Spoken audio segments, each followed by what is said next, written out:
Homes are being sold off-market without being publicly listed or featured online. In the final quarter of last year, 1 in 5 homes in London were sold like that, and 1 in 10 across Britain. Those figures are from Hamptons. It's because it's a seller's market. In December, Rightmove reported that on average, each estate agent had only 14 homes to sell. That was half the number they had the year before. Henry Pryor's a buying agent. He buys a lot of property for clients in this way. Henry, if a property is sold without any listing then, will an estate agent still be involved? Winifred, good afternoon. Yes, an estate agent is often still involved in the sale, although there's no law in this country that obliges consumers to employ an estate agent to buy or to sell a property.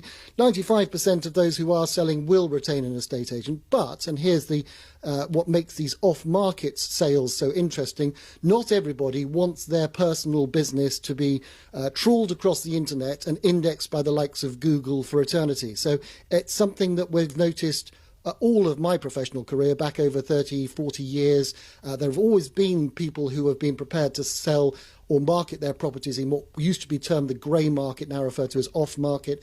And now many more transactions are being done in this way for a number of reasons. So one of those reasons you're suggesting is privacy, that you don't want there to be a record of what you've asked at any particular time. You don't want loads of photos of your property online. Why else might you do it?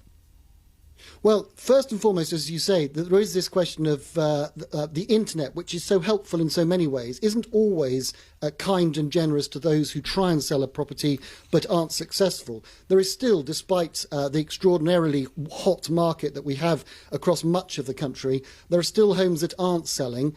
And if that information is tucked away, squirreled away by on the internet, then it's quite possible for people to come along subsequently and see that you tried selling last year, that you didn't get your price, and to ask embarrassing or searching questions as a result. But it may be also that you don't want perhaps your employer or future employer to know that you're relocating, and obviously the implications that might flow from that. Sometimes, particularly after New Year, I'm sorry to say, some people don't want their partners to be aware of what their plans are. And of course, their kids too might be unsettled if they think that their family home is perhaps being sold, or potentially they might be moving. So there's a number of different reasons, but actually it's probably mostly as a result of the visibility that the internet provides and people's enthusiasm or their fact that they're keen for their efforts not to be recorded for history. If you want to sell then your place without listing it publicly, how do you go about that?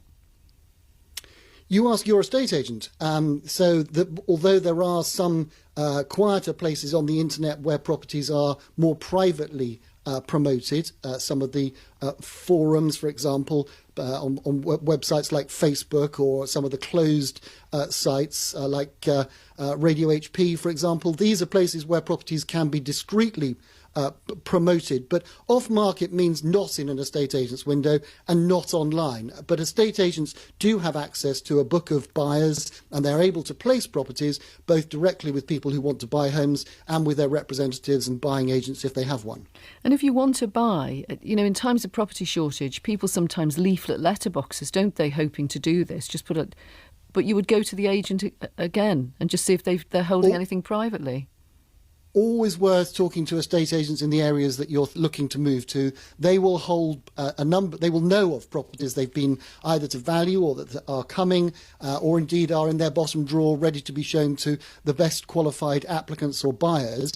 But yes, these are properties that are available. About a third of the properties that I bought last year for clients were off market, so without the glare of publicity, and were done so that buyers and sellers could move on with their lives without having to have, particularly in the age of COVID and coronavirus, hordes of people traipsing around their houses. So it's a win-win for both parties, but it is done discreetly, and as a result you don't always know as the seller whether you got the full price or whether, if you had exposed to the open market, you might have got more.